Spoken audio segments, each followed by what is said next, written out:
Boa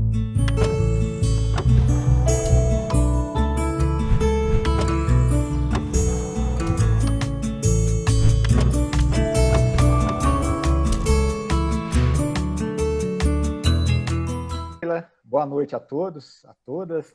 É um prazer estar aqui, essa turma boa aí, né? O pessoal apresentou um pouquinho aí, já deu para ver que tem gente trabalhando em diversas atividades muito legais. Muito obrigado pelo convite também, né? Do Grupo Guaí e também da Leila, da gente estar participando hoje aqui. Fico muito contente, né? Esse assunto me interessa muito, a agroecologia e todos os temas que estão ligados a ela, né? A esse tema. Vi que tem alguns que eu conheço aqui na lista, né? Tem alguns professores aqui da UFCJ, tem minha sobrinha que é lá da UFV, a Mariana, até o meu filho, Francisco, de 11 anos, está aqui participando com a gente. Então, isso é muito interessante, né? Desde quando tem gente mais novinha, assim, a gente fica contente, né? Interessados nesse assunto. E eu vou estar falando um pouco da bioconstrução hoje aqui, porque é um assunto que me interessa há bastante tempo já, e de um tempo para cá eu tenho dedicado mais a ele, né? Eu tenho uma formação de engenharia e pós-graduação também nessa área, né? Mas fui voltado muito para a questão de estruturas históricas, alvenarias históricas, e que tem um link, né? Tem uma ligação com a bioconstrução. E a bioconstrução que dá muito apoio a esses tipos de alvenarias, né? Que a gente tem no patrimônio, que hoje virou patrimônio. Eu tenho trabalhos relacionados a isso, e depois, com o tempo, fui também trabalhando nessa parte da bioconstrução, com a terra, com as outras técnicas que a gente pode estar utilizando aí. Então, uma está ligada à outra, né? Então, o patrimônio, de uma certa forma, ele acabou me levando para esse caminho também da bioconstrução, da bioarquitetura, né? Então, eu preparei aqui uma apresentação. Tem muita coisa, tem coisa que eu vou passar bastante rápido, é mais para dar uma geral para vocês do que eu tenho trabalhado aqui em São João relacionado a esse tema, né? Algumas atividades que a gente tem feito com a comunidade, com a extensão e tudo mais. Então, tem coisa que eu vou passar bem rápido e depois, na hora do bate-papo, se vocês acharem, para não prolongar muito a apresentação, algumas coisas que vocês acharem interessantes, depois a gente volta nos slides também, sem problema nenhum.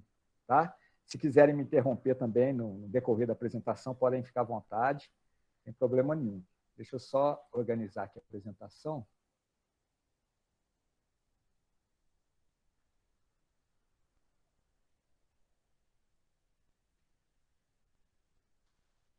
Então, eu sou professor do curso de Arquitetura e Urbanismo aqui da UFCJ, né? Trabalho com essa parte aqui voltada para a bioconstrução também, além de outras partes, né? Como eu já falei, de patrimônio, de sistemas estruturais também, que eu tenho disciplinas que eu leciono. E também trabalho no programa de pós-graduação de Artes, Urbanidades e Sustentabilidade, que também está relacionado a isso. Então, faço muita ligação com os alunos da graduação e da pós-graduação. Sou colega da Leila, né? Apesar de campos diferentes, ela lá em Sete Lagoas, eu estou aqui no CETAM, aqui em São João del Rei, mas temos aí já participado de algumas coisas juntos aí, tivemos lá em Sete Lagoas também, para fazer atividades lá da extensão. Então, vou começar falando sobre caminhos, né? Por que às vezes a gente escolhe caminhos desse tipo, né? Eu acho que a vida é cheia de caminhos, a gente tenta escolher aqueles que dão uma alegria para a gente, né? Que dá um certo conforto, que a gente deita à noite, põe a cabeça no travesseiro e fica satisfeito com aquilo que você tem feito. Eu pelo menos sou assim, tento buscar esses caminhos. Então, caminhos e caminhos que a gente pode trilhar, né, na vida, escolhendo diversas funções.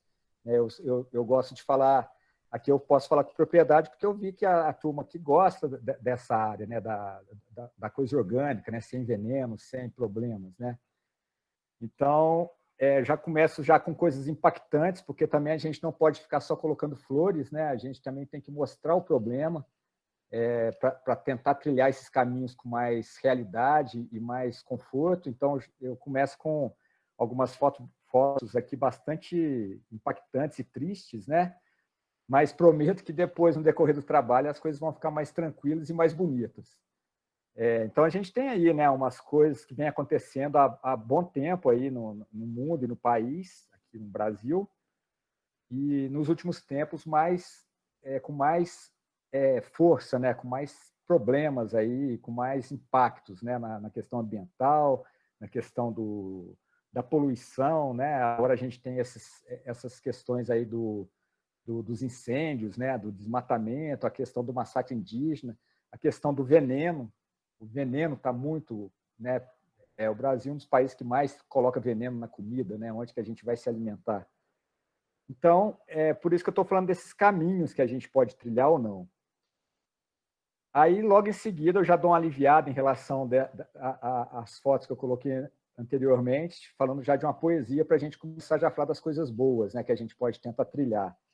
A gente tem uma poesia muito bacana, né, do Carlos Drummond de Andrade, que fala assim: se eu gosto de poesia, gosto de gente, bichos, plantas, lugares, chocolates, vinhos, papos amenos, amizade, amor. Acho que a poesia está contida nisso tudo.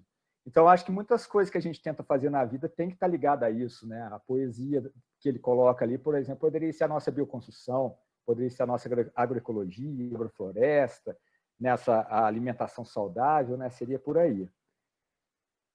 Então, relacionado a isso, né, o foco aqui que é a bioconstrução, né, eu tenho a base dela muito ligada à permacultura. Poderia ser outras bases, mas a permacultura, eu acho que desde quando eu tive os primeiros conhecimentos e os primeiros estudos dessa ciência, eu fiquei muito encantado e acho que eu tento sempre estar tentando usufruir dela, né? Então, está ligada à permacultura tudo isso aqui, né? A agroecologia, a água, as energias, as SAFs, né? Os sistemas agroflorestais, e a bioconstrução também, né? Porque a gente coloca a bioconstrução como um ser vivo, né? Então, a permacultura, apenas para dar uma geral, né, para quem não conhece, é uma síntese das práticas agrícolas tradicionais com ideias inovadoras, contemporâneas, né? A mesma coisa que a gente tenta aplicar na bioconstrução. A gente utiliza técnicas milenares, mas não vai ficar utilizando talvez o mesmo modo que fazia. A gente vai tentar utilizar as técnicas que existem aqui, atuais, alguns mecanismos, né, que sejam também para ajudar a gente a, por exemplo, produzir uma técnica, uma parede, né, que eu vou estar mostrando aí alguns exemplos. Então, é uma permanente agricultura, foi criada pelos australianos, né, o Bill Mollison e o David Homer Green, nos anos 1970, onde que eles mostram que as pessoas, as edificações, elas se organizam numas questões centrais, elas estão integradas. A ideia principal é essa. Tem até a frase do Mollison aqui que fala: permacultura é um sistema de design para a criação de ambientes humanos, sustentáveis e produtivos, em equilíbrio e harmonia com a natureza. Então, seria todo esse contexto da gente estar trabalhando os materiais, as técnicas que a gente escolher, mas sempre está integrado com a natureza, com o ser humano, sempre em harmonia. Então, a gente tem esses princípios, né? Não vou colocar todos, mas é dividido, os fundamentos da permacultura é dividido em princípios de design e princípios éticos, onde que a gente tem os éticos aí, 3 princípios, como o cuidar da terra, o cuidar das pessoas e a partilha justa. Quando falo cuidar da terra, é tudo, né? Não é só a terra, é tudo que está na terra, é a água, a árvore, né? A floresta, os animais. Aqui, quando eu falo das pessoas, é a pessoa, é a gente, é o vizinho, os próximos, a educação, a saúde, né? O bem-estar social, seria tudo isso. E a partilha justa, né? Para que tanta ganância, né? Para que tanta gente juntando tanto e outros menos, né? Para que o cara precisa ter 3 helicópteros? Talvez isso seja o capitalismo, né? A pessoa, para existir, o cara que tem 3 helicópteros na garagem dele tem que ter o cara que dorme debaixo da ponte. Isso é a falta de partilha, né? Uma coisa justa, né?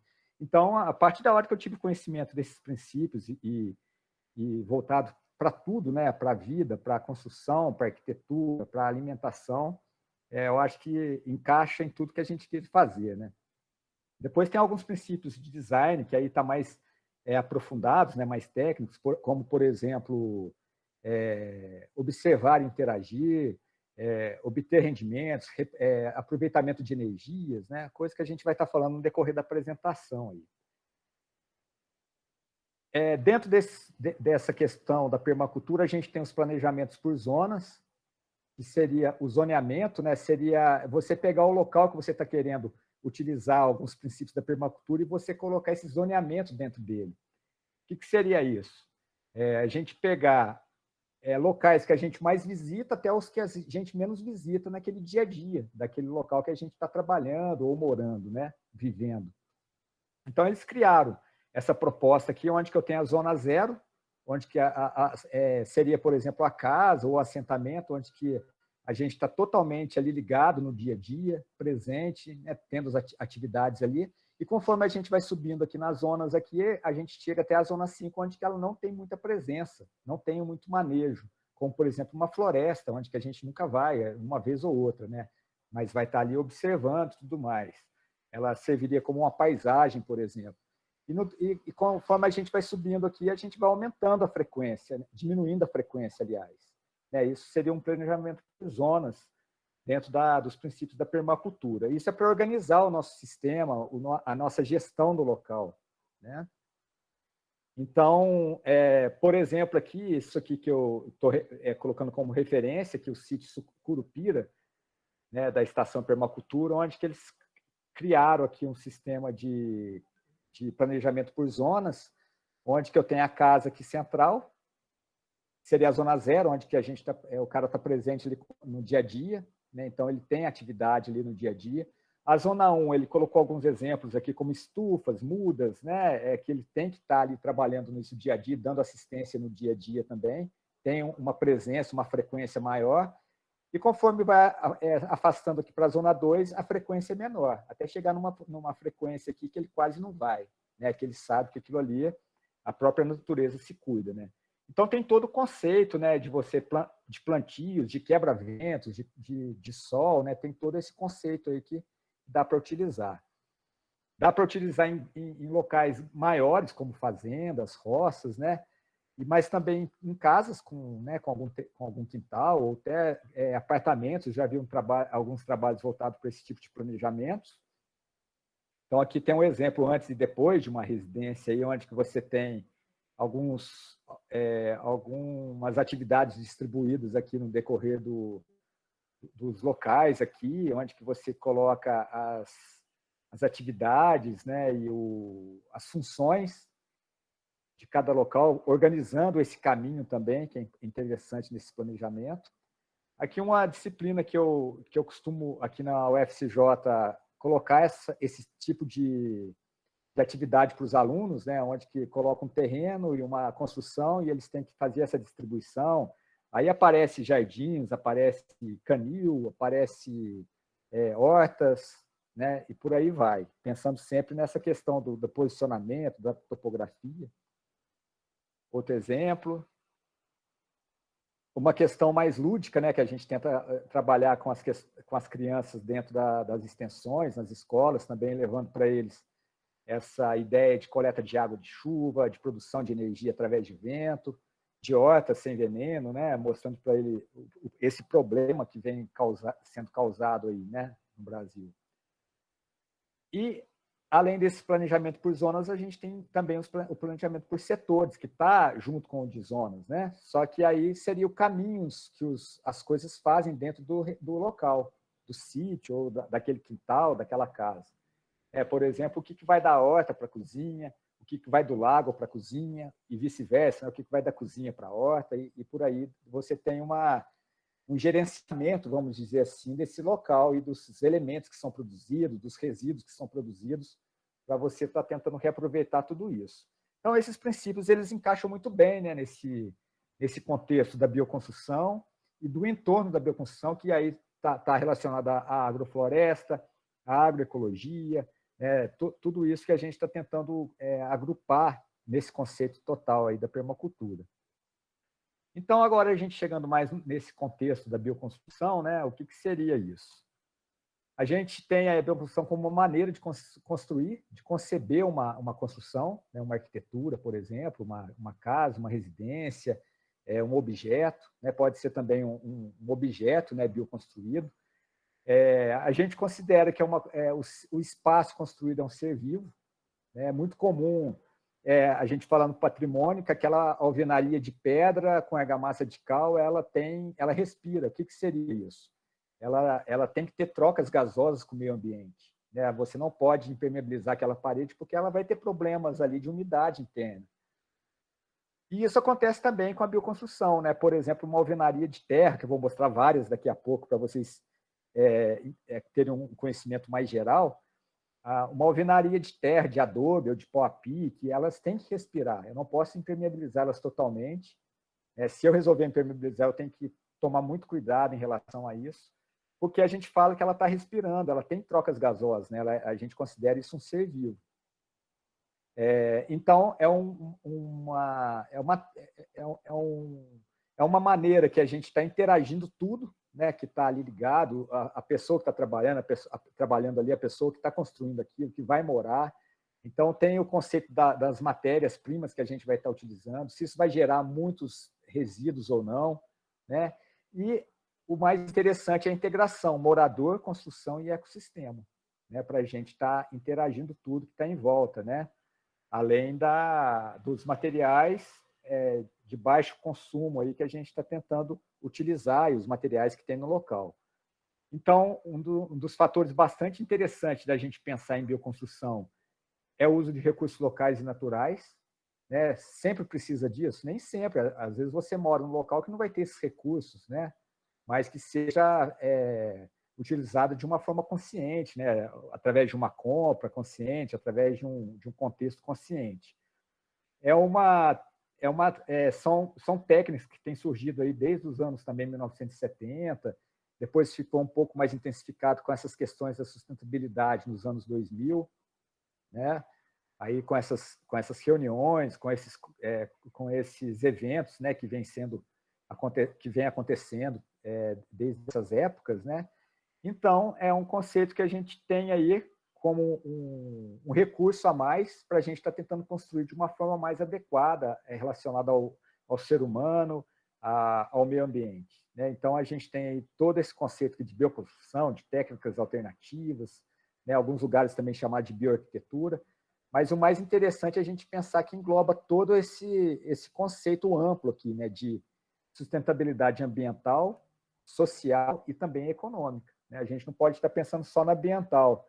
A gente tem exemplos aí de empresas construtoras que ganham selos aí verdes por causa de ter sustentabilidade ambiental bastante adequada, uma sustentabilidade ambiental bastante adequada, mas na questão social é praticamente nota zero. Né? Eles ganham prêmios nota 10 de ambiental, mas é zero. Né? Tratam muito mal os funcionários que trabalham ali, não tem questão social nenhuma em relação a isso. Então, a gente não pode estar pensando só num eixo, né? Todos têm que estarem juntos. Então, a gente tem algumas bases, né, principais para essa bioconstrução, que seria o local e as técnicas. Então, no local que está relacionado aí à região, à topografia, né, o posicionamento desse terreno, que aí vai nos dizer tudo, né, os posicionamentos do sol durante todos os períodos do ano, os tipos de solo, o bioclima, a vegetação, a água, tudo que está no entorno ali. E as técnicas a gente tenta sempre estar utilizando materiais com alta eficiência e também com baixa tecnologia, né, que seja mais fácil de utilizar, de produzir.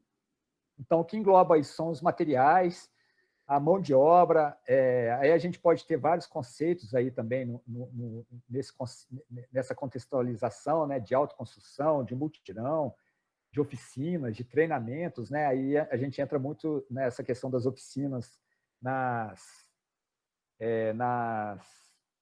técnicas de extensões, né? Nos programas de extensões que a gente tem realizado aqui na região, em São João del Rei, região. Os padrões naturais, que a gente tenta sempre também estar visualizando isso, né, em relação aos materiais, aos animais que estão produzindo os seus locais. Isso é muito interessante para a gente ver como que isso é feito. E um dos pontos muito importantes para a gente é a água. A água, eu acho que é um dos fatores principais aí do mundo atual, e para a gente também na bioconstrução né, o aproveitamento dessa água, o tratamento dessa água, como que pode ser feito, né, através de saneamentos ecológicos, do tratamento de esgoto ecológico, e tudo isso está relacionado à energia, né, o reaproveitamento dessa energia, a canalização dessa energia de uma forma adequada. O que a gente chama na termodinâmica de entropia, que seria a gente estar direcionando isso de uma forma adequada. Vou estar falando disso também no decorrer da apresentação, e qualquer coisa a gente volta aqui. Então, a gente tem aqui umas linguagens da natureza, né? Algumas plantas, alguns alimentos, aí, algumas casas, né, de animais, os próprios animais, que têm uns formatos bastante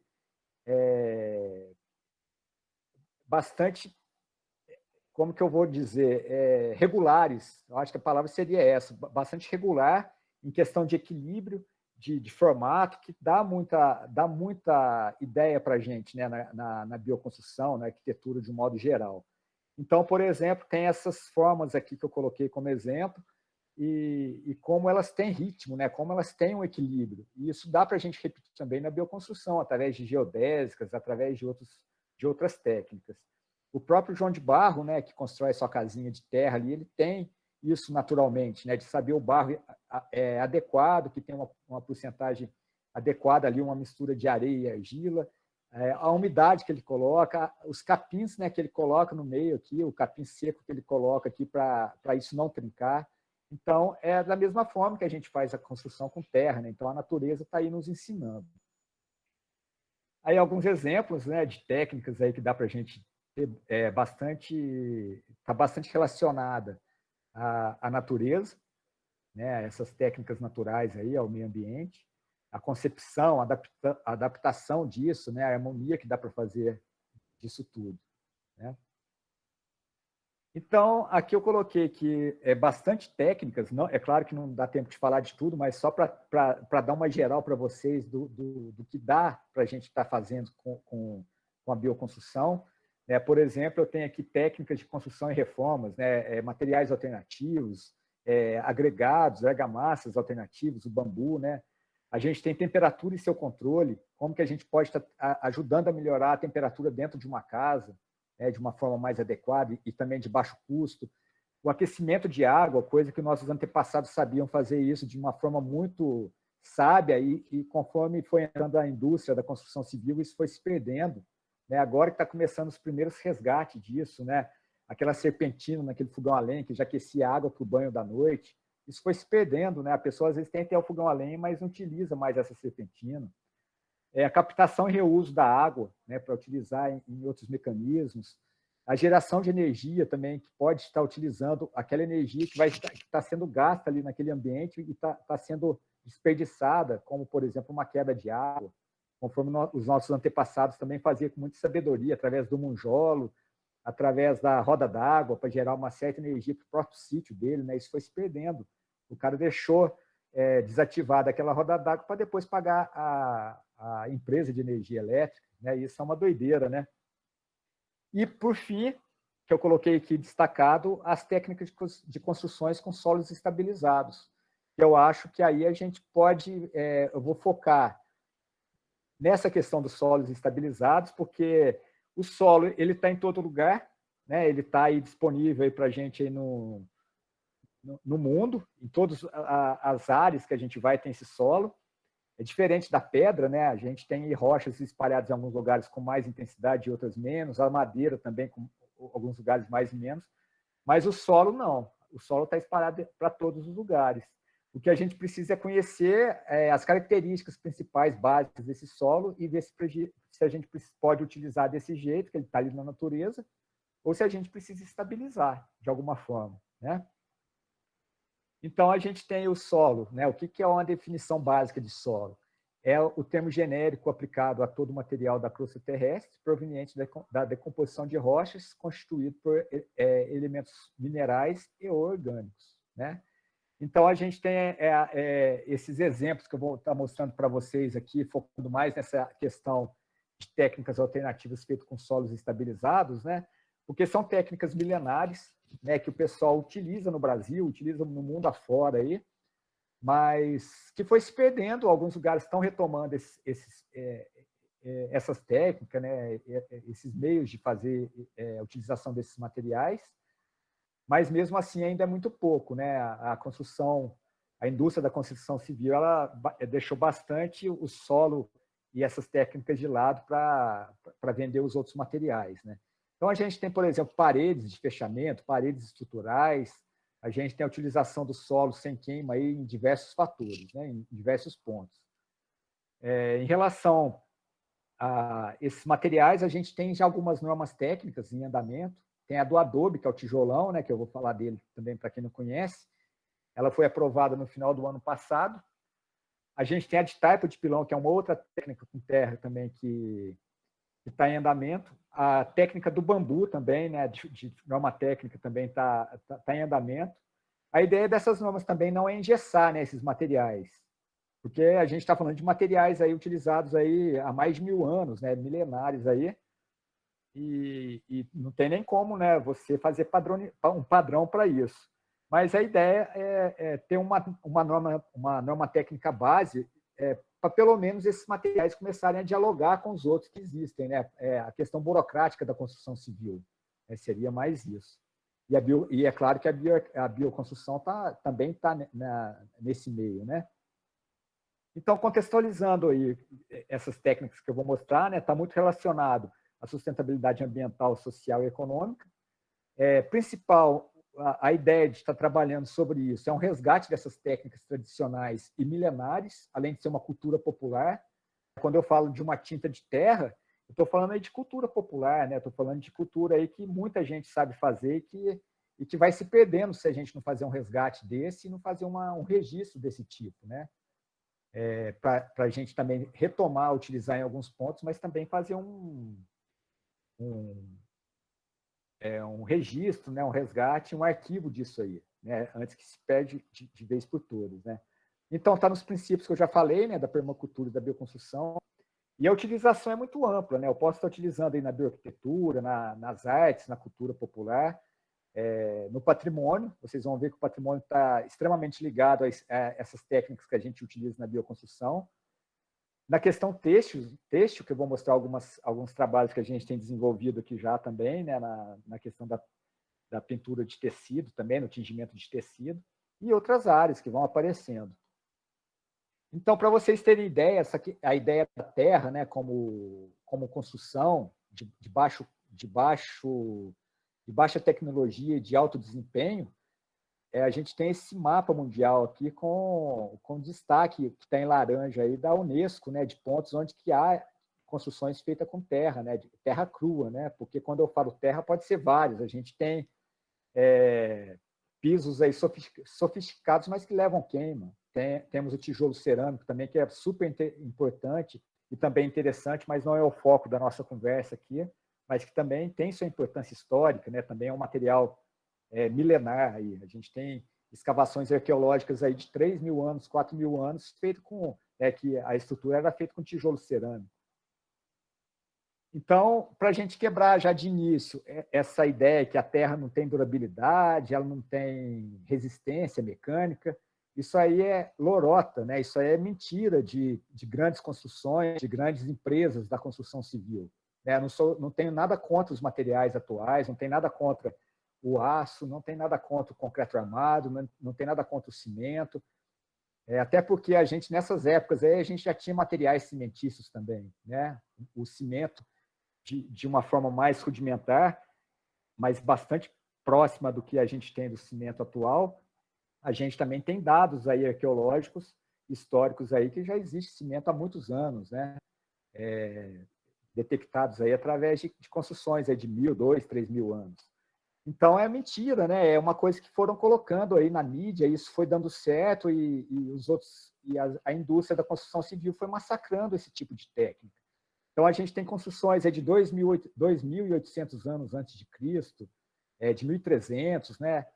temos construções aí de grande porte, feita toda com terra, de 11 pavimentos, né? É claro que como é uma terra crua, o que vai estar muito em jogo aí vai ser importante para a gente estar pensando aqui no nosso país, que é tropical,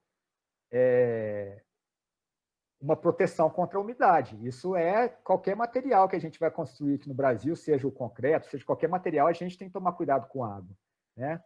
E também, é claro, com a terra, o cuidado também tem que ser muito grande. Aqui em São João, a gente tem construções de quase 300 anos, feito com terra, né? Aí prova, né, que isso tem durabilidade, isso tem resistência mecânica. A gente tem aí técnicas do adobe, nessa construção a gente tem pau a pique, aqui na região a gente tem taipa de pilão de quase 300 anos também. É claro que aí tem que ter uma base, né, para tirar isso do solo, tem que ter um bom telhado, tem que ter um revestimento, né, para proteger isso de épocas que chove com muitos dias em seguida, né? Mas que está aí, né? 300 anos aí durável, então a gente quebra essa mentira, né, da durabilidade, da pouca durabilidade, da pouca resistência, que é realmente uma coisa da indústria da construção civil. Então, vamos lá. Existem as vantagens e as desvantagens, como qualquer outro material sem ser de bioconstrução também tem, né? Uma das vantagens principais é o isolamento termoacústico, né, que é uma casa que tem um isolamento muito bom. Se você entra num verão, daqueles dias muito quentes, numa casa feita com terra, o conforto dentro dela é muito maior do que numa outra casa que não seja, né? Por exemplo, uma casa que é feita com uma laje de concreto sem telha, a diferença é muito grande. E uma das desvantagens é essa que eu acabei de falar, né? A terra crua é um material que não foi a queima, então ele é impermeável, né? Então ele é um material que não é impermeável, então ele tem se ele tiver uma água constante em cima dele, vai ter um problema estrutural, sim, né? Um problema ali que ele vai voltar a ser plástico. Mas também não é de uma forma tão assim conforme essa indústria coloca, né? Eu conheço muros de adobe aqui na região de São João del Rei, que está aí muito tempo aí exposto, né? Não tem revestimento, muro de terra crua, que não está tendo problema nenhum estrutural. Então, o problema com a água é se for muito intensa, se for, por exemplo, uma época que chove um mês inteiro e eu estou tendo problema com algum telhado e essa infiltração começa a ficar constante numa parede de adobe, por exemplo, ou uma infiltração muito grande pela base onde que essa água sobe por poro pressão e atinge essa parede. Então, se essa umidade ela for constante, com certeza vai ter problema, né? Aí não só na construção de terra, mas em todas, né? Na umidade, na parede de tijolo queimado, na parede de concreto. Então, né, antes de eu começar a mostrar aqui para vocês a ideia das várias técnicas que existem, né, eu vou falar rapidamente da identificação desses solos, como que a gente leva isso para a comunidade, né, de um modo mais genérico, de um modo mais amplo, né, para eles terem condições de conhecer um pouco desse solo, que aí eu acho que é uma das partes importantes que a gente tem que levar para a comunidade, né, para os caras que trabalham com isso também.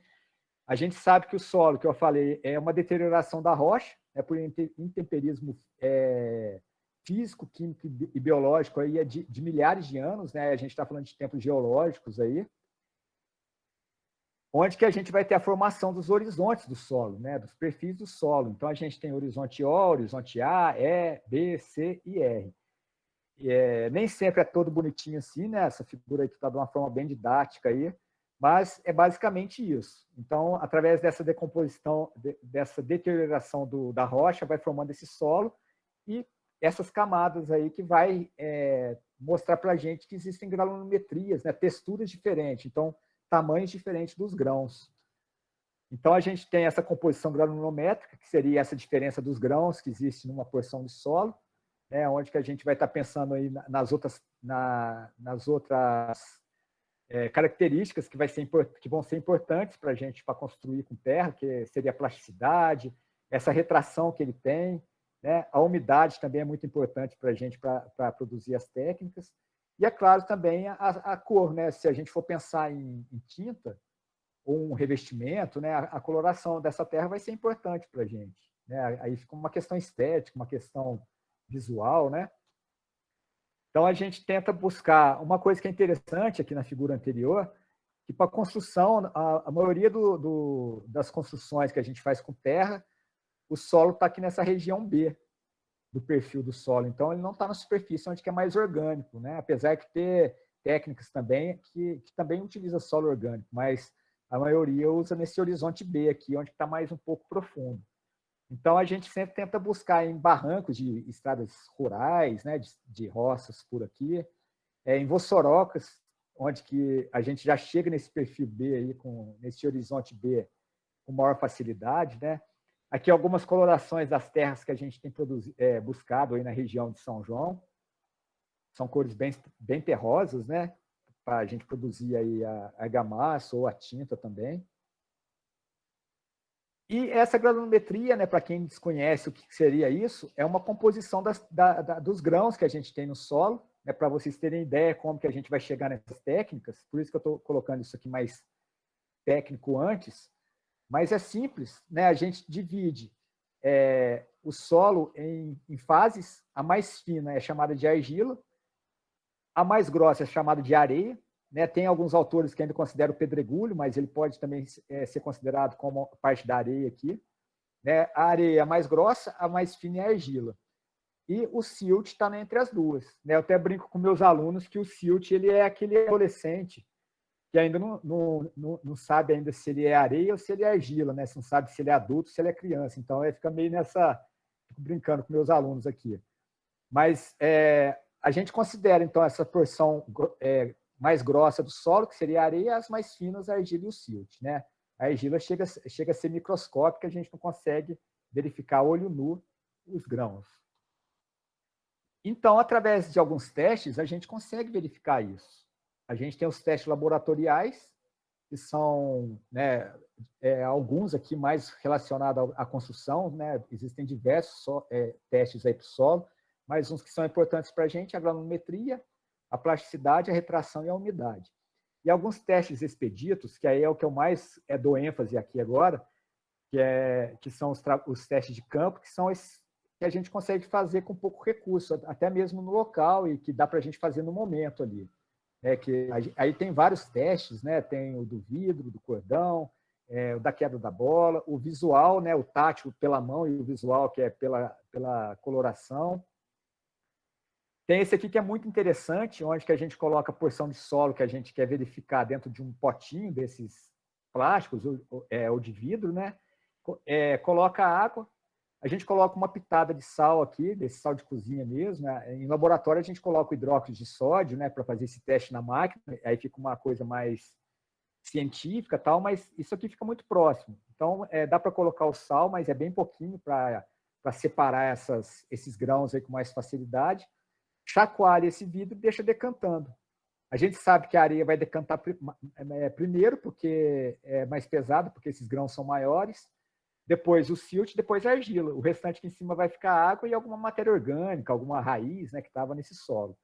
Aí a gente tem a altura aqui da argila até o fundo do copo, que dá para medir com a régua como 100%, e as outras alturas que a gente mede com a régua, igual a X. Aí, fazendo a regrinha de 3, a gente tem aí a porção de areia e a porção dos finos, né?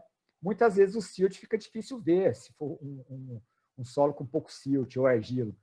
Mas pelo menos dá para a gente ter uma ideia da quantidade de areia para saber se esse solo tem uma porção mais grossa ou uma porção mais fina, né? Então, esse teste a gente recomenda muito. Aí, através dele, a gente tem esse triângulo textural, onde que eu tenho aqui uma aresta do triângulo como areia, de 0 a 100%, uma outra de 0 a 100% do silt, e uma outra de 0 a 100% da argila. Então, por exemplo, um solo muito arenoso, né, um solo de praia, por exemplo, daquela areia da praia, ele vai estar aqui nessa parte aqui desse cinza escuro, né? Tem praticamente só areia. Um pouquinho de argila, essa que o pessoal trabalha com cerâmica, né? Para fazer peça cerâmica, utilitários ou peça artística da cerâmica, vai estar quase nesse topo aqui, né? Bastante argilosa. E o mais interessante é que para as terras que a gente está produzindo para fazer tinta aqui na região, né, as pesquisas que a gente tem desenvolvido aqui tem dado certo também com pesquisa de outros professores aí de outras universidades, que o solo mais adequado para a gente chegar com uma tinta mais próxima da industrial, mais uma tinta natural, né, ecológica, é a quantidade maior de silt, aquele solo que tem mais silt, que está aqui nessa região mais azulada, né? Então, a gente tem essa ideia que dá para fazer no canteiro, no local que a gente está. Então, a gente tem algumas propostas aí para algumas técnicas, né? Por exemplo, aqui taipa e blocos de adobe estão mais nessa região do triângulo. Alguns outros tipos de solos mais arenosos que também dá para fazer power pick estão aqui, né? Outra coisa que é interessante também quando a gente vai fazer essas técnicas é a umidade que a gente vai estar colocando nesse solo, né? Depois da gente saber da quantidade de areia que ele tem e de finos, né? De grossos e de finos. Uma coisa que é importante é a gente saber da quantidade de água. Por exemplo, tem técnicas que a tinta, a gente vai usar muita água, então ele fica uma técnica bastante líquida. Enquanto que para fazer o adobe a gente precisa de uma coisa mais plástica, né, que vai dar o formato ao tijolo. E para taipa e para terra ensacada, um material mais seco, né, úmido, mas também que não seja tão molhado para não criar barro, né, na hora que a gente vai fazer essa estrutura. Vai ficar mais simples na hora que eu mostrar elas para vocês, tá? Então, em cima desse conceito de solos e das suas técnicas e das suas porções, né, a gente tem essa ideia de solos estabilizados, porque eu vou mostrar para vocês aqui várias técnicas agora, e tem técnica que a gente precisa de ter 70% de areia no solo e 20% e 30% de finos, né, de argila e silt, para dar certo essa técnica. Aí, se, por exemplo, a pessoa tem um solo no terreno dela, mas esse solo tem 40% de areia só, o restante de finos. Então, é um solo mais argiloso, por exemplo. Se ele fizer um adobe com esse solo, a hora que esse tijolo de adobe começar a secar, ele vai trincar, porque tem muita argila, né? Precisa de mais areia. Aí que a gente está falando de estabilizar esse solo para fazer essas técnicas.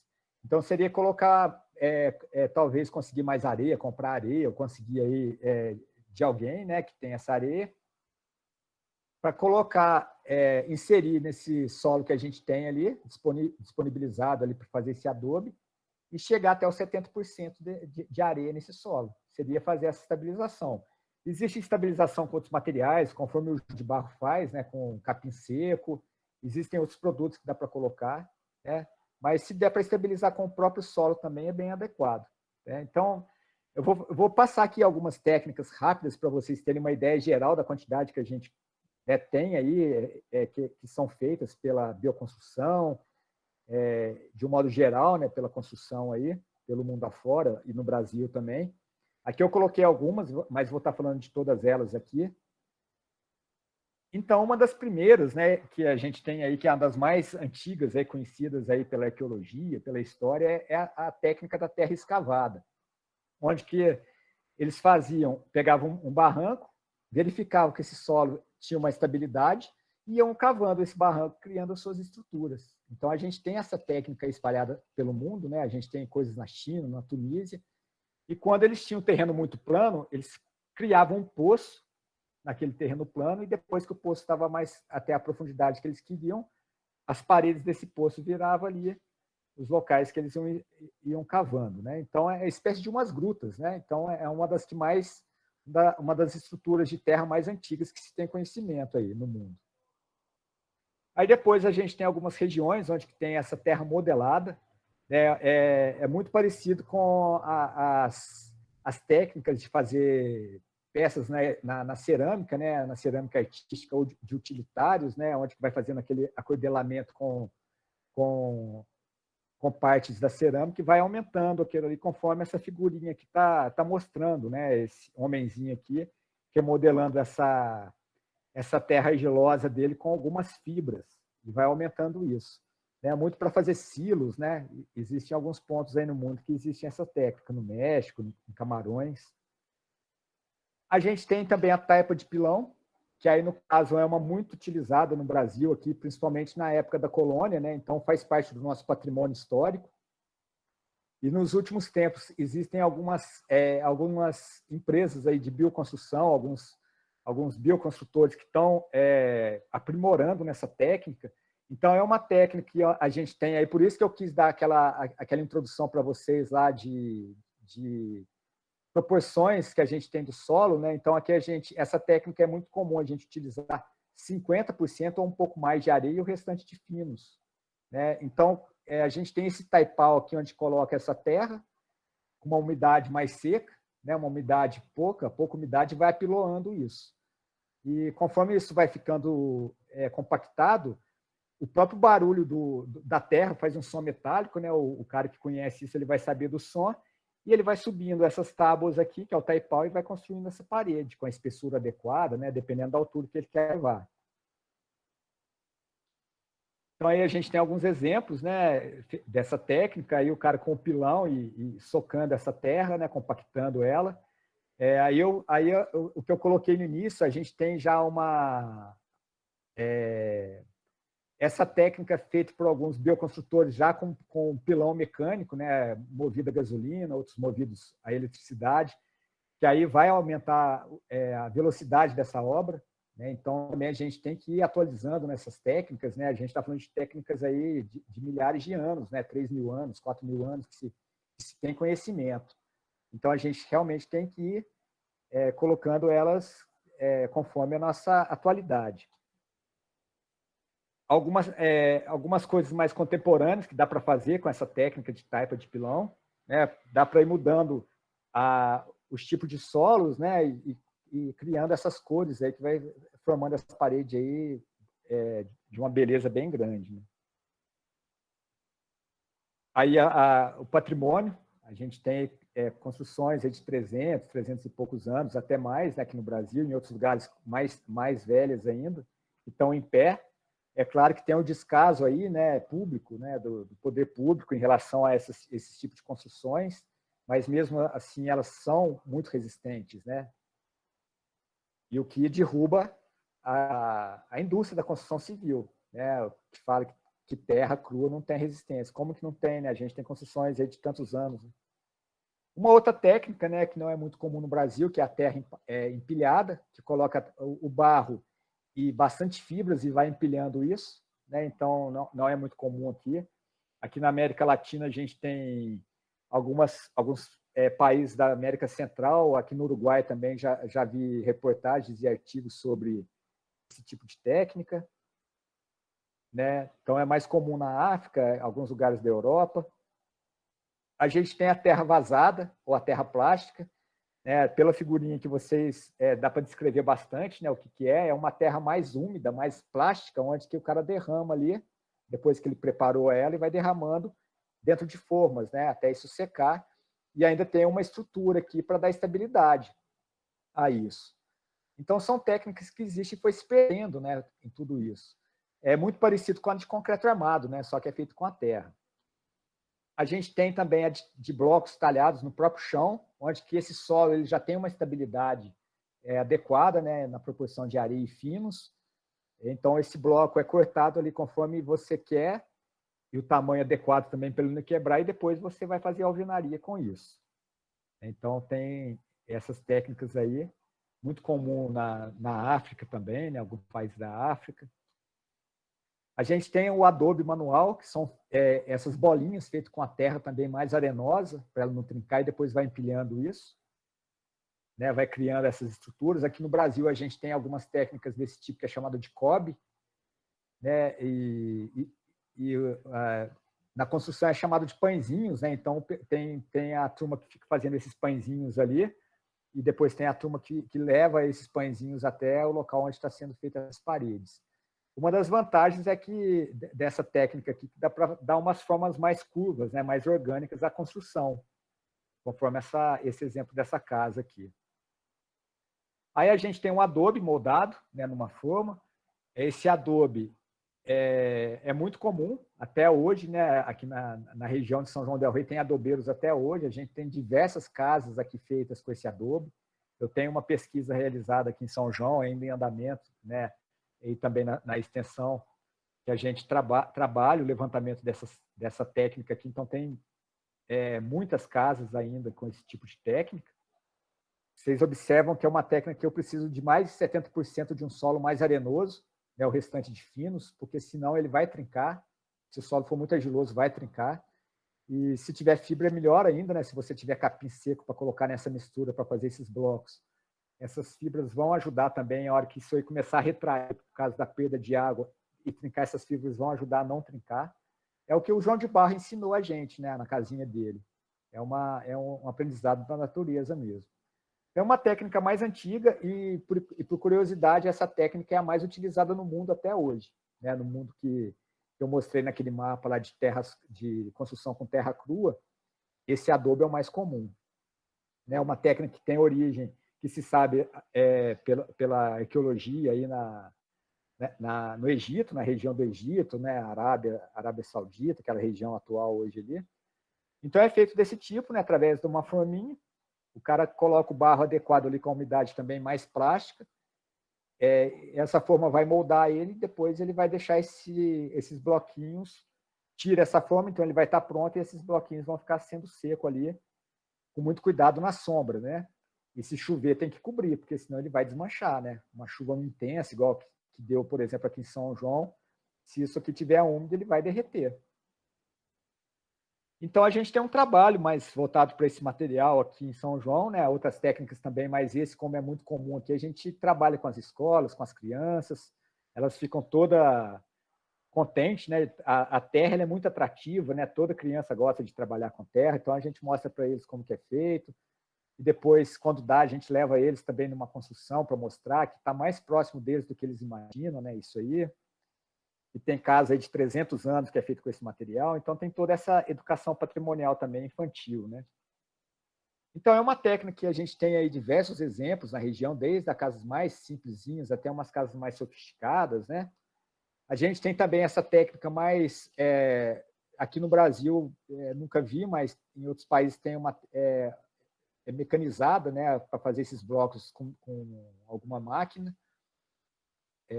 Isso aqui eu acho que é no México e no sul dos Estados Unidos tem máquina que faz esse adobe. Da mesma forma que aqui no Brasil a gente tem esse BTC, né, que é o bloco de terra comprimida.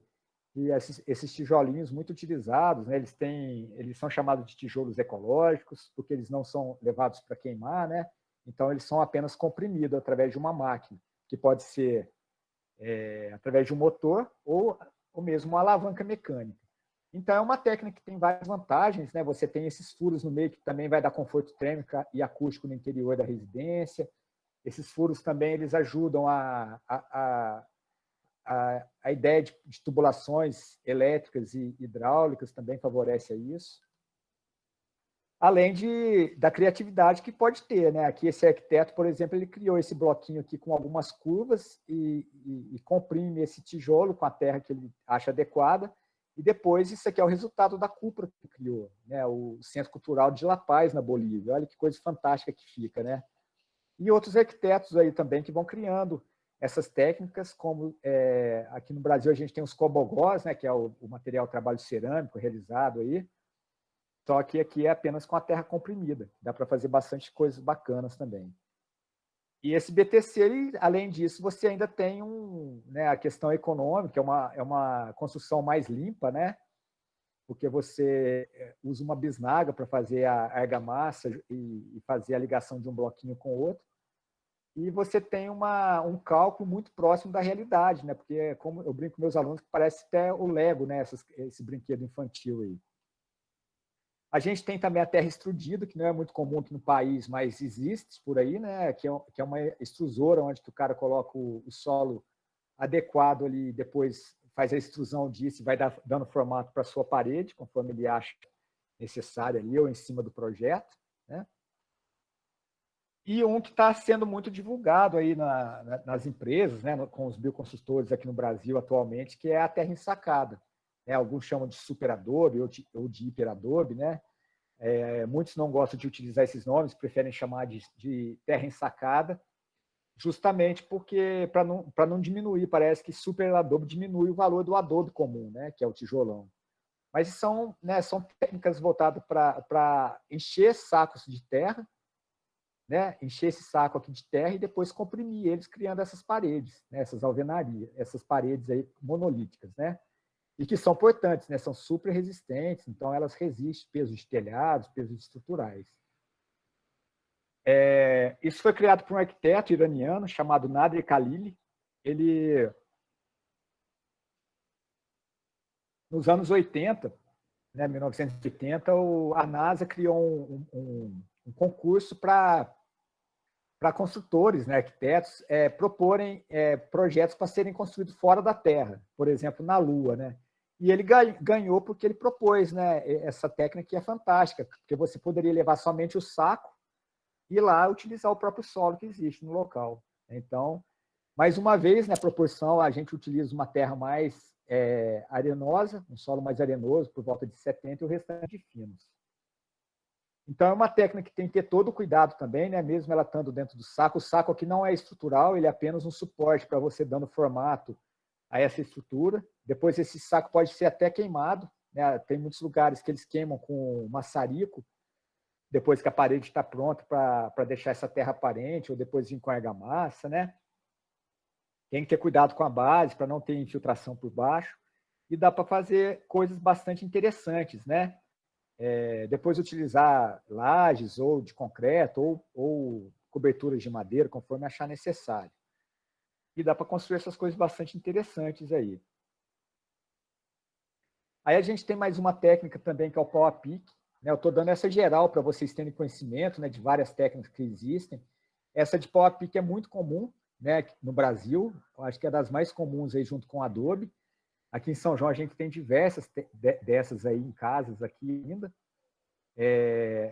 A zona rural, né, as regiões rurais do Brasil, essa foi a mais difundida também, por ela ser a mais simples, né, de confeccionar e rápida.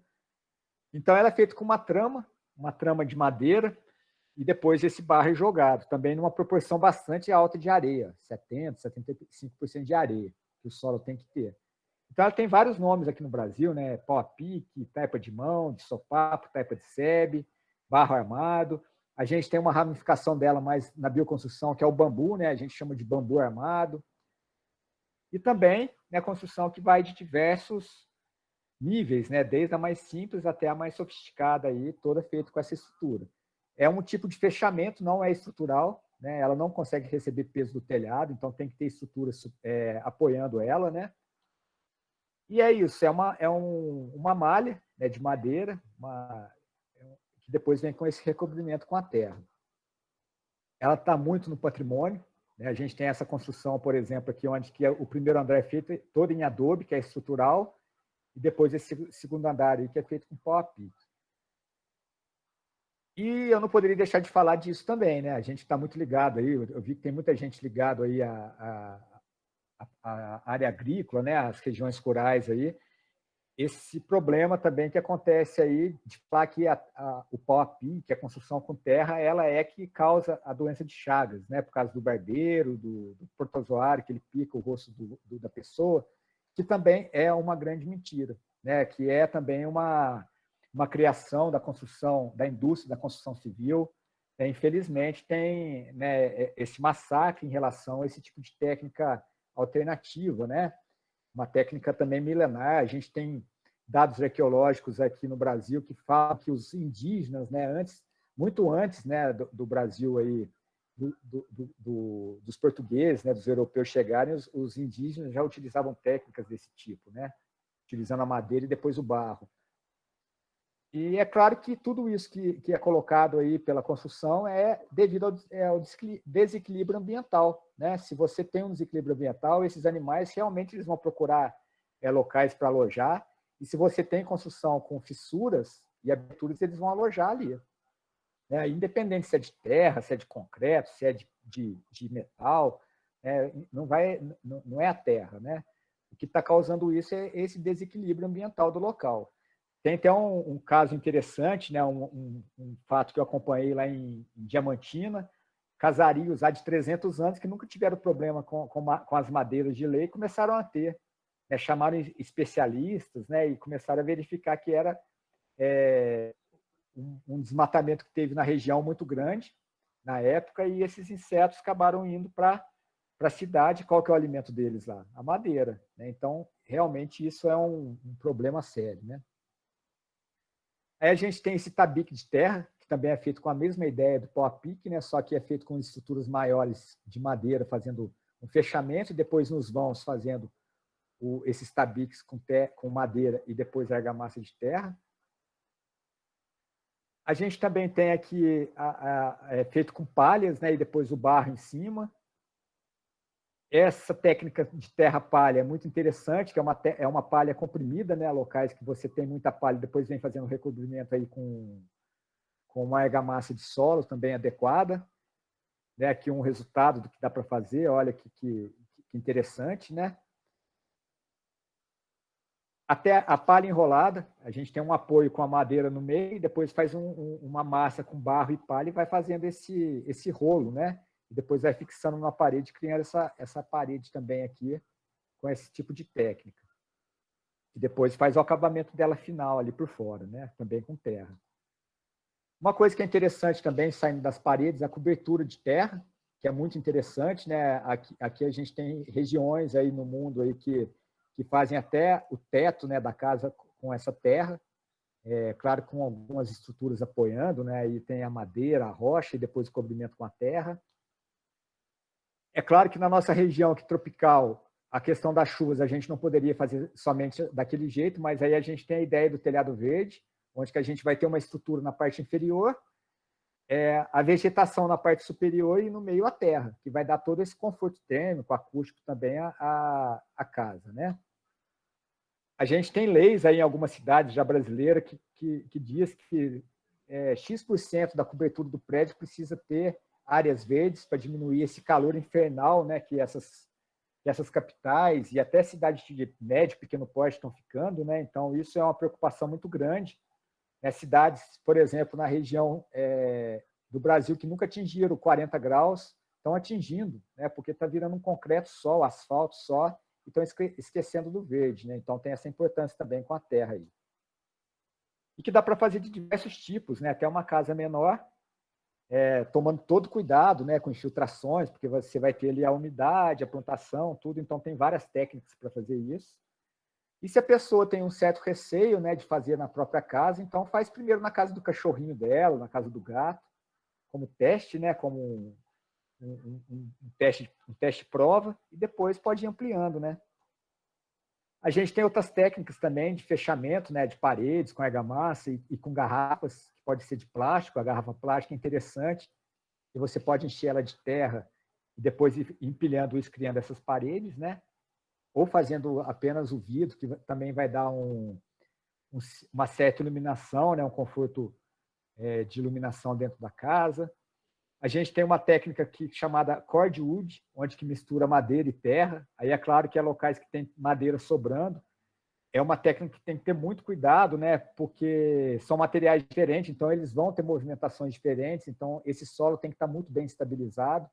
Pode ver aqui que nessa parte aqui a pessoa usou até mais cimento, né, para dar uma estabilidade maior, mas que fica super bonito, né? Então, se você tem madeira sobrando, é uma técnica que talvez pode ser uma saída, né? E que é feito mais ou menos desse jeito aqui. Dá para fazer no piso, nas paredes, né? Aí a gente tem o reboco. Aí podemos já começar a falar numa parte interessante do solo, que é a cor dele. Aí entra numa questão mais química do solo, né? Os componentes minerais ali, não só dos grãos, mas também da química. E aí dá para fazer essas coisas fantásticas que a gente vê por aí, esses revestimentos, além de ter uma função de estar protegendo a sua alvenaria, né, da chuva, da umidade, ainda você está causando aí, dando uma beleza, né, uma estética ao local. Então a gente tem alguns bioarquitetos aí no Brasil, algumas empresas trabalhando com isso, né? Por exemplo, essa aqui, essa Arca Terra, que faz trabalhos fantásticos desse tipo aí. Isso aqui é deles também, né? Dá muito valor a essas cores terrosas e tudo mais. E, por fim, a tinta de terra, que é muito interessante também, né? Que além de dar uma proteção a sua parede, a sua alvenaria, ainda tem a questão da paisagem, a questão estética, né? Que também é uma técnica milenar, né? A gente tem um trabalho aqui de tinta de terra aqui em São João, que eu realizo pesquisa e extensão, através dos saberes da terra também, a gente aplica isso na comunidade, com diversas faixas etárias, né? Então, a gente tem feito alguns trabalhos aí que eu vou mostrar aqui rapidamente, para não ficar muito longo e ficar cansativo. Eu estou quase terminando, tá, pessoal? Para a gente discutir um pouquinho também. Então, aqui a gente faz uns trabalhos aí, né, em escolas, com crianças, com idosos. A gente já fez também no Live São Vicente de Paulo, levando a técnica da tinta, né? Eles ficaram super contentes. E realmente trabalhar, mexer com a terra é muito fantástico, né? Aqui, uma vez que a gente teve aí em Sete Lagoas, né, com a professora Leila e com a turma do Guaí. Aqui algumas cores que a gente tem produzido, né, na região, da região toda aqui, que a gente tenta buscar e fazer testes em laboratórios, né, para a gente ver a quantidade de argila, silt e areia. É claro que quando a gente vai trabalhar, fazer a adobe, a gente tenta buscar um solo mais arenoso. Quando a gente vai fazer a tinta, a gente tenta buscar um solo mais siltoso, para a gente ter menos trabalhos aqui para preparar isso, né? Porque se a gente pegar um solo muito arenoso para fazer a tinta, vai dar para fazer também, só que o trabalho para peneirar aquilo vai ser muito maior, o tempo vai ser muito maior para, né, para chegar numa tinta adequada. Então, a gente vai com essa ideia já e mostra isso também para o pessoal, né? De já tentar ir buscar o solo adequado. Então, aqui alguns desenhos, aqui algumas figuras, né, que tem aqui que a gente fez trabalhos aqui no São João, em arquiteturas. Aqui um trabalho do professor Ricardo Coelho, do curso de artes, que eu levei para ele os pigmentos que eu tenho, ele produziu essa pintura aí, ficou super bonita, né? Aqui alguns trabalhos que a gente já fez com crianças aí nas escolas, onde que eles produzem a própria tinta e eles mesmos utilizam, né, a tinta ali. Eles ficam encantados, né, por eles mesmos estarem produzindo a tinta. Essa tinta ela tem uma proporção, né, a gente utiliza uma cola para fixar ela na parede. Sem essa cola, ela não teria durabilidade de fixação, então é importante falar isso.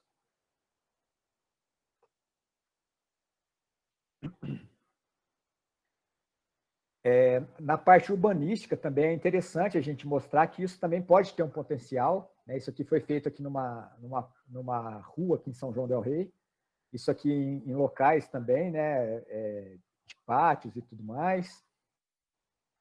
A gente tem aqui o professor Sálvio, ele me procurou falando que queria pintar a casa com uma coloração amarela, então, né, a gente orientou ele realmente pintou, né, aí está o resultado, ficou fantástica, né? Gostei demais do resultado, ficou super bonito. Ele mesmo buscou o solo, a gente orientou os locais, né? Também numa questão também ambiental na coleta desse tipo de solo, né? A gente tem que tomar todo esse cuidado. Então, são locais que têm vossorocas, né? Em barrancos de estrada, que esse solo realmente está ali. E para pintar uma casa dessa gasta muito pouco, né? Não é muito solo que precisa. Você tem um rendimento muito grande. Então, dá para a gente produzir coisas bacanas assim. Aí outros trabalhos na escola, né, em bairros aí carentes de São João, aqui em Jeceaba. Aqui a gente levou a comunidade para dentro da universidade, que é outra coisa interessante também que a gente tem que fazer, né, na universidade pública. Aqui um trabalho mais recente, que eu tenho desenvolvido já uns 4, 5 anos para cá, porque, como vocês viram, a gente tem no solo as colorações mais terrosas, né? Devido aos minerais que a gente tem aqui de ferro, né, na região. Então, fica nessa escala do cinza escuro até o begezinho claro, intercalado por vermelho, né, bege, rosa e tal, os amarelões, conforme o Saulo pintou a casa dele. E aí eu comecei a pensar em buscar isso também nos vegetais. Então, a gente ampliou aqui o projeto de solos, também aí chama Tons dos Solos e Segredos Vegetais, que a gente está em andamento. E, além disso, também a gente ir para pintar outros, sem ser paredes, sem ser papéis, né? A gente também pensar no tecido. Então, a gente está também no desenvolvimento das fixações nos tecidos, que também é uma técnica milenar, né? Você retirar pigmentos coloridos de vegetais e fixar isso em algum tipo de tecido. Isso também são coisas milenares que a gente tenta resgatar e a gente tenta também registrar isso aí e levar isso para a comunidade, né, de uma forma mais lúdica e sem compromisso e também de uma forma mais de patrimônio mesmo, né? A gente saber que isso é uma coisa que já existe há milhares de anos, que dá para a gente utilizar até hoje. E para finalizar aqui essa questão da terra, né, mostrar para vocês aquilo que, não sei se todo mundo já viu em casas muito em zona rural que existiam, né? Hoje já não existe muito mais, em determinadas regiões, algumas sim, com mais intensidade, outras menos, né? Mas em algumas regiões isso foi também desaparecendo.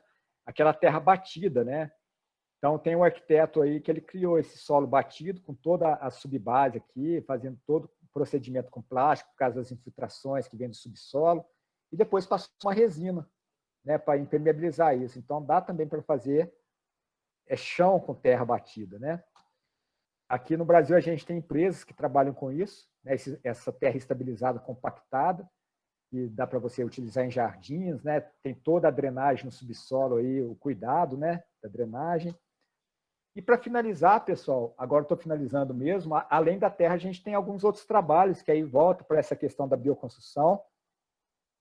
Aqui a gente tem o programa Caminhos Sustentáveis, que eu também coordeno aqui. A gente trabalhou um tempo dentro da PAC, na Associação de Proteção e Assistência aos Condenados. Né? Eu verifiquei que várias pessoas que estavam cumprindo ali regime interno ali, eles trabalhavam na construção civil. Então, eu falei, pô, por que eu não levo, então, essa ideia da bioconstrução lá, né? Porque eles já têm a prática, eles têm a técnica. É uma coisa também que é interessante levantar todos esses processos, essas técnicas que eu estou mostrando, né, todas têm que ter uma técnica, né? Todos têm um procedimento. É claro que essas pessoas que têm conhecimento técnico de levantar uma alvenaria com bloco de cimento, bloco de concreto, eles também vão ter facilidade para trabalhar com qualquer outra técnica, né? É por isso que a gente levou isso para eles, para mostrar, né? Então, lá a gente trabalhou com diversas técnicas, né? Reaproveitamento de água, com bambu, com a própria tinta, né? Aqui, coleta seletiva, né? De resíduos, pegamos objetos que estavam quebrados e criamos móveis de decoração lá para a salinha. Aqui a água da pocilga aqui do telhado reaproveitou para canalizar lá para o tanque para eles lavarem a pocilga. Na comunidade Água Viva de Ritápolis a gente fez aquecedores com garrafa PET de baixíssimo custo e que dá para aquecer a água para 3, 4 da família tomar banho quente no final do dia. Aqui em São João del Rei, no Tijuco, né, no bairro Tijuco, nas Águas Gerais, a gente fez a TEVAP, que é um tanque de evapotranspiração, né, feito aí para fazer o tratamento ecológico aí dos resíduos do banheiro da casa. Hoje tem as bananeiras lá ainda produzindo banana para eles e outros produtos lá. E, por fim, o bambu, né, que é um material que tem chamado muita atenção nossa aqui. É um material fantástico, né, para trabalhar com isso. Então, a gente tem feito pesquisa aí de levantamento aí das espécies, dentro e fora do campus nosso aqui, e também o tratamento, né? O bambu, o importante do bambu é o tratamento, porque ele é muito rico em amido. Se eu pegar o bambu e não tratar, a durabilidade dele é muito pequena. Dá para fazer algumas coisas sem tratar, assim, mas quando ele é de porte maior, assim, realmente precisa desse tratamento para dar uma durabilidade dele para ele igual a uma madeira comum. Então, a gente fez aí tratamento químico, fizemos tratamento através de pesquisa de alunos, de TCC também deles, né? A gente fez aí um tanque aqui de tratamento a vapor de água, pelo vapor de água.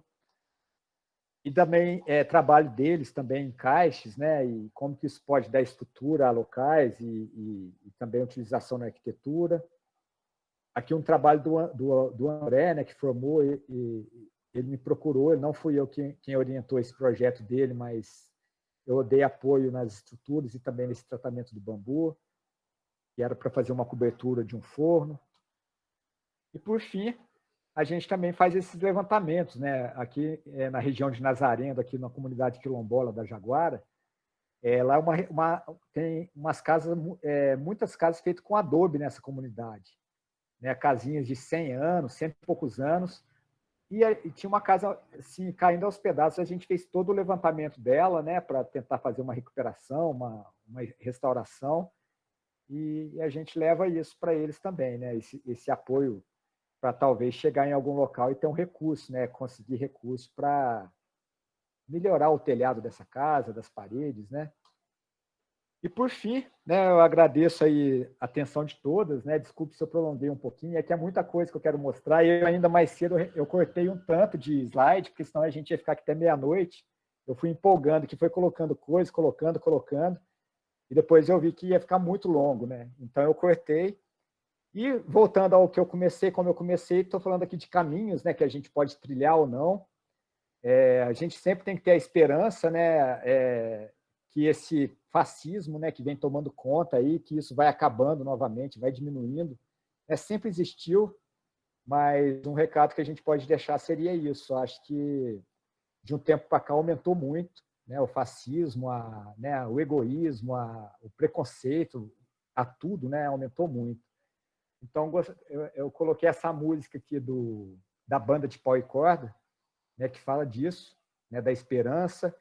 Eu acho que a gente teve umas notícias boas aí nas últimas semanas, né, deu uma aliviada desse problema que a gente vem tendo aí de 3, 4 anos para cá, né, só abacaxi que a gente recebe, mas deu uma aliviada. Então, eu lembrei muito nessa música, né, tem uma parte que fala assim: mas há de vir tempo bom, aliviando essa dor, pois quem cultiva a esperança rega no seu peito uma flor. Tem tudo a ver com essa conversa nossa aqui, da agroecologia, né? Do pessoal que está participando aí, que trabalha muito com essa questão natural, da comida sem veneno.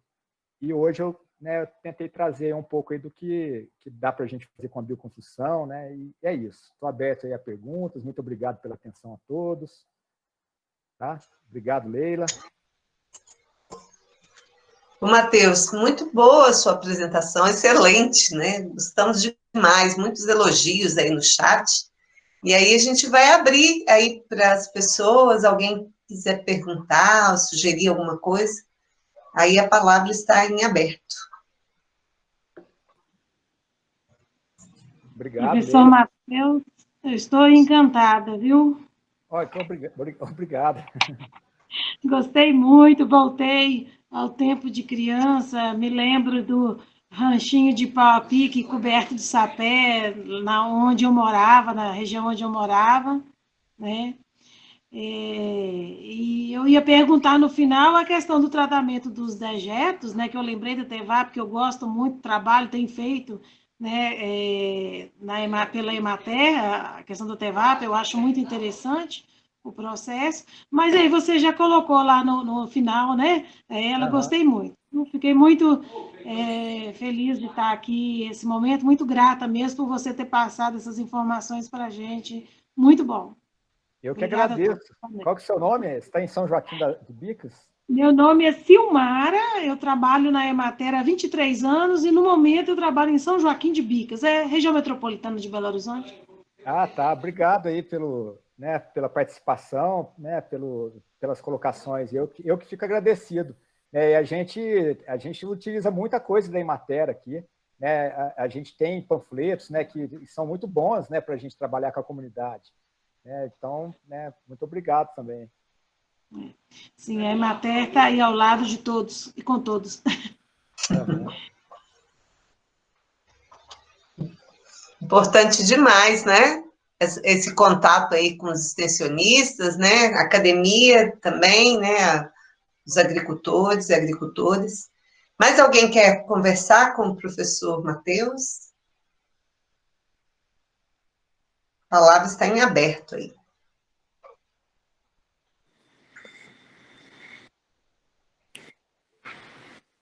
Eu achei muito bacana, Matheus. Sou Cristiane, aqui de Belo Horizonte. Fiquei encantada.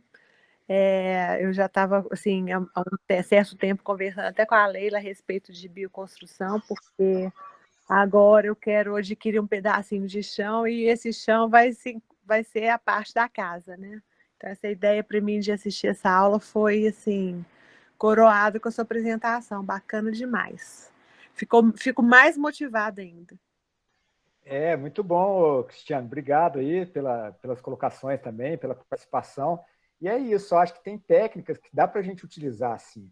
Né? O grande problema, às vezes, da bioconstrução hoje em dia é essa gourmetização que está virando tudo. Né? Aí não só a bioconstrução, mas a própria agroecologia, a agricultura alternativa, né? A comida alternativa, que não é o nosso caso aqui, eu acho que dos grupos, do pessoal que está participando aqui, eu acho que não é o nosso caso, mas muitas vezes pessoas que vão apossando dessas tecnologias, dessas técnicas, né, dessas sabedorias populares, vão aproveitando, né, vão apossando e vão colocando preços lá em cima, né. Então, a bioconstrução também passa por isso. Mas, assim, de uma certa forma, dá para fazer muita coisa de baixo custo, mostrando para pedreiros como isso pode ser feito, né? Alguns tipos de projetos de extensões, é o que a gente tenta fazer aqui, mostrar algumas técnicas, porque isso é muito simples. O cara que levanta uma parede de bloco de concreto, ele levanta muito fácil de blocos de adobe, né? E também muito fácil com outras técnicas, porque ele vai ter conhecimento daquele prumo, da base que ele tem que fazer, o que encaixa ali para colocar uma janela. Né? Então, esse todo o processo o pedreiro já tem. Né? Mas é expandir mesmo essas técnicas que existiam e depois elas foram se perdendo por aí. Né? Matheus, Ô, Cristiane, você quer falar? Pode falar. Não, estava concordando. Então tá bom. E, Matheus, eu já visitei com os alunos aqui de plantas medicinais o sítio em Toá, na Lapinha da Serra. Você conhece lá o projeto?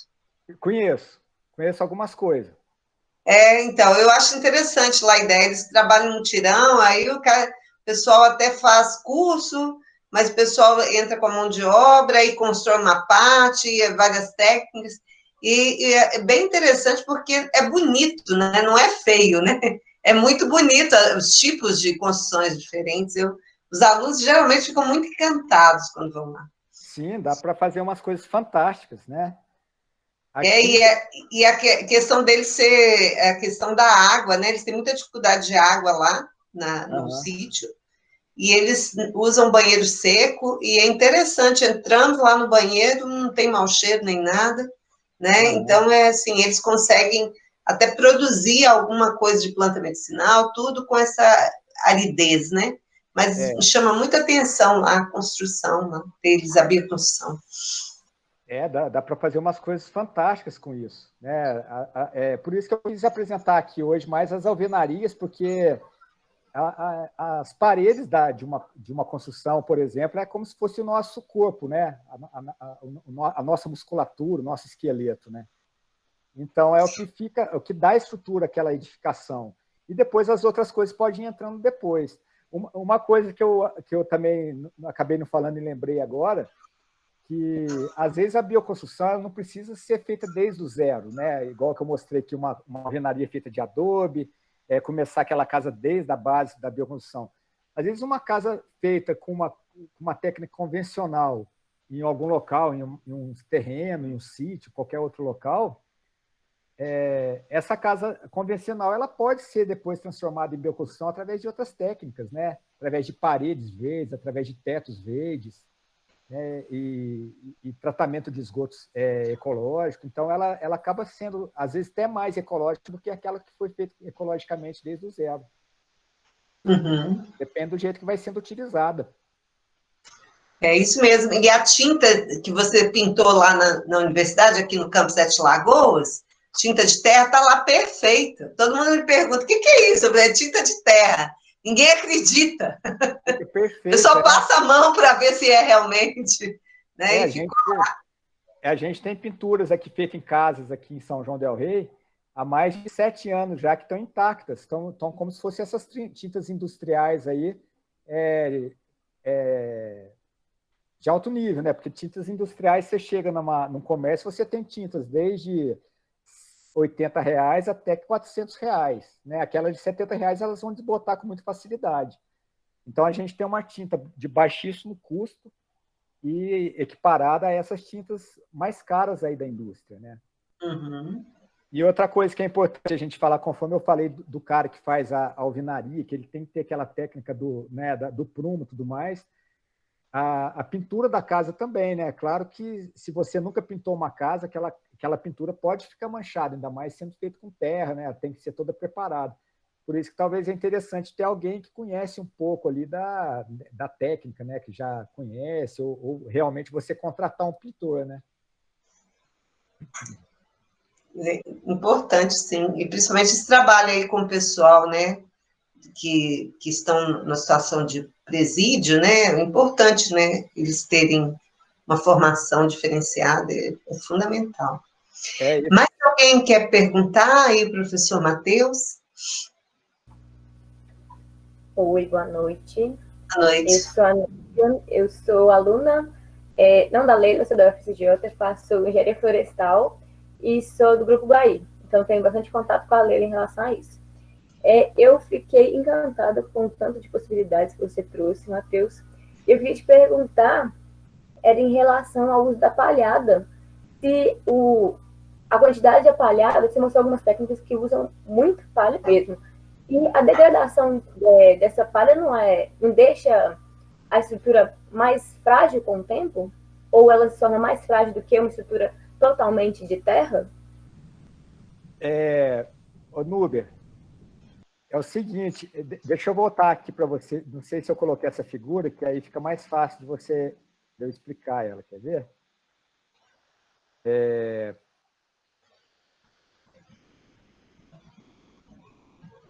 Essa palha aqui, ela é toda compactada. Você está vendo aqui essa figurinha, ela ficou um pouquinho pequena, mas você está vendo que tem uma pessoa em cima dela com uma bota? Não tinha reparado, agora que eu estou vendo. Deixa eu aumentar a figurinha para você ver. É uma foto onde que a pessoa está em cima de um bloquinho de palha. Então, essa palha ela é colocada dentro de um maquinário ou de algum equipamento ali que eles vão colocar peso, e essa palha ela vai sendo muito prensada. Então, ela vira tipo um bloco mesmo de tijolo, né? Então, a resistência mecânica dessa palha é muito grande. E depois... E ao longo do tempo... Desculpa. Pode continuar. Aí depois o que pode acontecer é a umidade, né? Que a gente tem que tomar cuidado com essa alvenaria, com essa parede aqui de palha, é a umidade. Então, aí o caso seria fazer um revestimento de terra aqui para evitar que essa água consiga entrar de alguma forma, né? Eu estava pensando bem nesse sentido, porque você falou que tem a questão de respirar, né? Que tem as trocas de gás, então tem a troca de umidade também. Assim, eu acho que é um pouco inevitável, a menos que você impermeabilize de verdade. Então, não impermeabilizando e tendo esse contato com a água, acaba que a estrutura fica, ao longo do tempo, ela se fragiliza, né? Ao longo do tempo, se ela tiver contato com a água, ela vai começar a fragilizar. Mas a ideia é essa, uma palha bastante compacta. Olha aqui, conforme que o cara está... Depois o cara está colocando essa argamassa aqui de barro aqui, em cima da palha, né? Essa palha, ela vira como se fosse uma madeira, uma tábua, né? Entendi, por causa do tanto que é compactada, né? É muito compactada, realmente fica muito dura. Né? A ponto, talvez, de você conseguir colocar até um prego ali para colocar um quadro na parede, né? Nossa! Fica muito compactada. Adorei saber disso. Obrigada. Nada. Muito obrigada, Inúbia. Mais alguém? A Silmara quer falar, Silmara? A gente vai passando, está aqui passando um filme, né, na cabeça.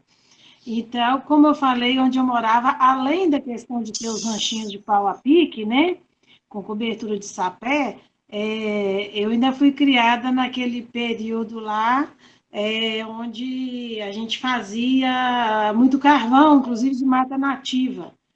E aí eu me lembro da gente pintando os fornos de carvão, não era uma pintura igual uma de casa, mas usando justamente a terra, né, para poder não rachar, né, era feito de tijolinho, a copa dele, ele era furado no chão e feito o teto dele, né, como se fosse o teto dele de tijolinho, que era de barro também.